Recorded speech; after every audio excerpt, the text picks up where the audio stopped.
that time, 1959, when we shot it, we weren't allowed to show nudity. I mean, he never asked me, and I never assumed or even thought that he would, because we couldn't show it anyway. The problem was what to wear so that it looked like I was nude. I mean, that was the biggest problem of all. Rita Riggs, the wardrobe girl, and I pored over these strip teaser magazines that showed all the different costumes, but none of them worked because they all had whirly jigs on them or something. But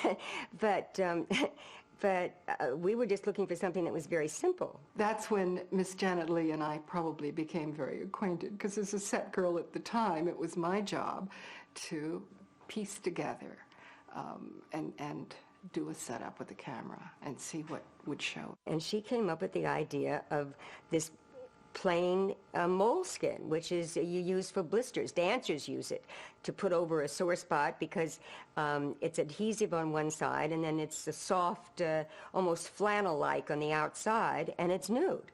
You know, the nude color. And you cut and you glue, and suddenly, you know, I was very adept with scissors and paste.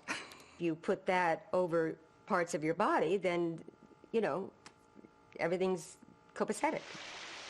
The shower scene, as I wrote it, was not broken down into the shots that we would ultimately use. There was no storyboard on it when I wrote it. I just described the fact that she gets into the shower and then someone comes in with a knife and kills her. In the book, it says that her head was cut off. And I wrote enough in my description of the murder scene to make sure that no one thought we were going to cut Janet Leigh's head off. And I don't think that Hitchcock ever really imagined that. But Hitch had very strong ideas about that scene. So at that point, Saul Bass came in and did a storyboard on it. Over the years, this rumor sprung up that Saul Bass had directed the shower scene. I have heard that Saul Bass said he directed the shower scene, that he was the one that physically directed it. I want to put that to rest right now. I was on the set every second of every foot of film that was shot on Psycho, and Mr. Bass never directed a scene in that motion picture. Mr. Hitchcock directed every scene in that picture. Mr. Bass got full credit for what he did, and what he did was brilliant. I mean, his storyboard, I mean, his drawings of how he thought the shower should, you know, the angle. What Mr. Hitchcock, they conferred, and he said, show me what it's going to look like from this angle, and from this, and from that, because what I want to do is make a montage. Show me what it's going to look like so I can get in my mind the flash cuts. And he drew them very beautifully and graphically. Also, his titles were wonderful.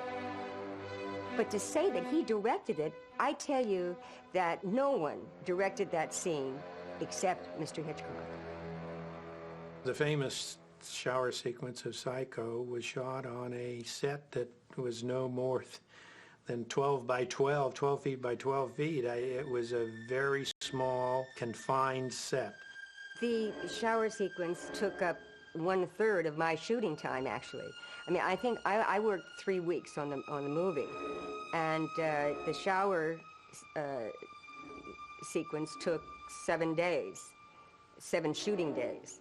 So that was a good hunk of of my work. For the assistant director, who was kind of in charge of the schedule and the time and the hours, et cetera, the number of shots we had to do in there, and they weren't difficult for Mr. Hitchcock to direct and to take time. Once we rolled the cameras, it was a matter of seconds of getting the shot. It was up to Jack Russell, the cinematographer, to light each setup and to move the camera around from shooting straight down to straight up to cross angles to into the water. I mean, it was tedious for him and the time that it took to light.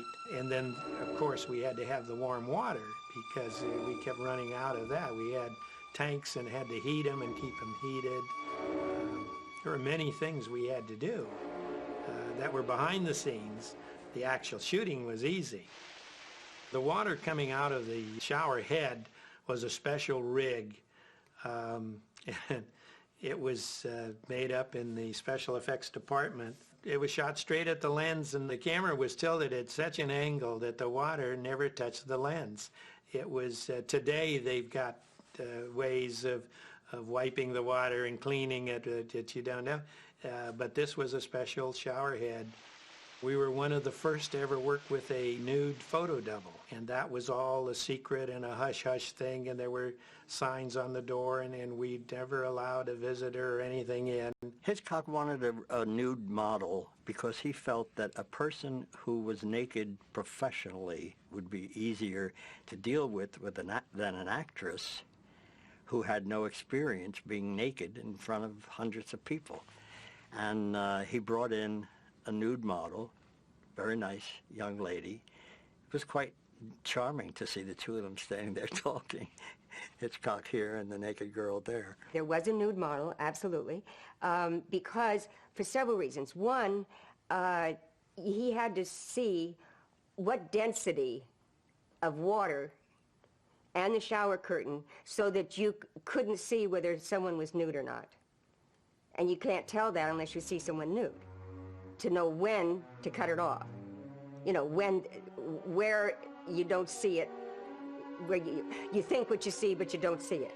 Mr. Hitchcock felt that through the shower curtain, the effect of a nude, if they had a stocking or whatever on, that it wouldn't be the same. Also, there was a scene where he drags the body, wraps the body in the curtain, and then takes it to the car. And I did not do that. But the scene itself was so brilliantly conceived because Mr. Hitchcock brought us to this point where from then on it became what we thought we saw, not what we saw.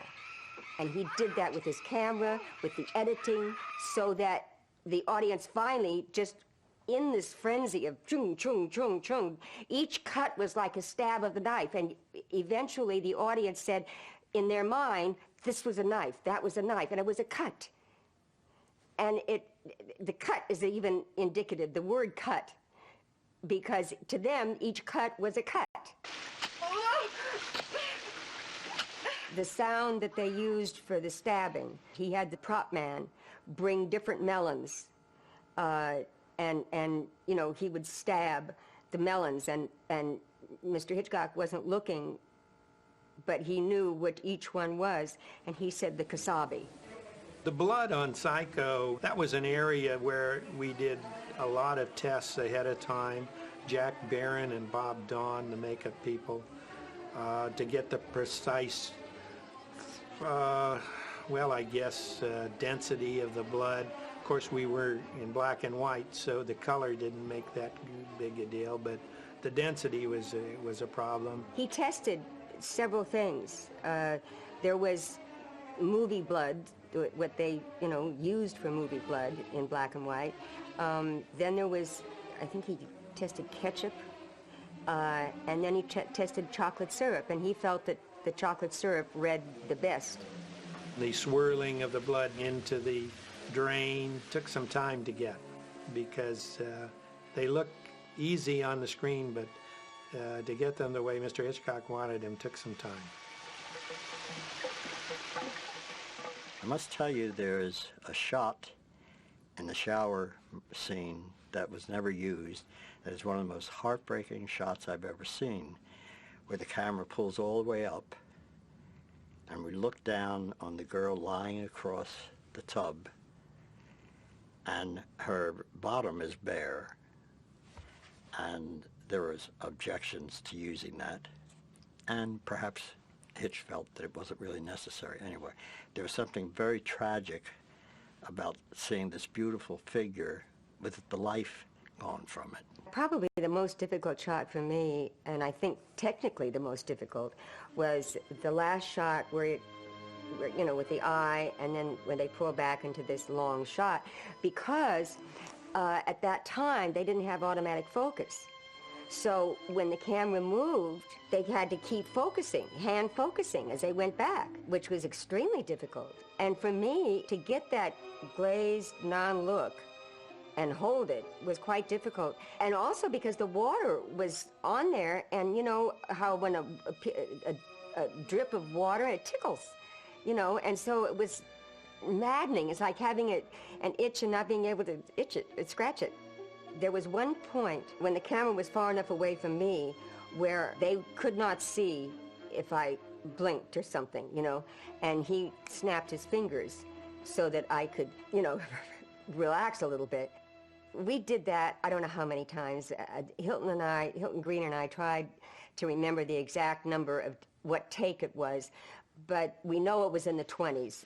Contrary to what some of the dialogue is on the Universal tour, sometimes they say that Mr. Hitchcock turned cold water on me in the shower so that I would scream, you know.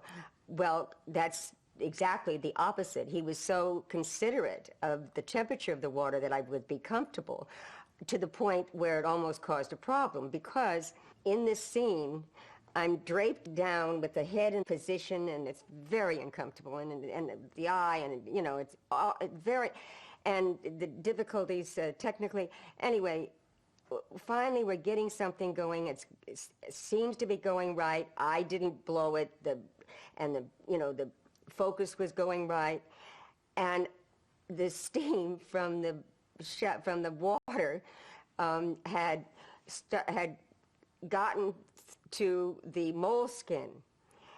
Now, I could feel the moleskin pulling away from my top part. And so I could feel this. It was just kind of like going, and I thought, you know what? I don't want to do this damn thing again. I really don't want to. And all the guys on the scaffolding, I think they had double duty up there, quite frankly. But anyway, so be it. But there were a lot of guys on the electricians up on the scaffolding. And you couldn't see, I knew the camera couldn't see it because I was over the top. I knew the camera couldn't see it from the angle that I was.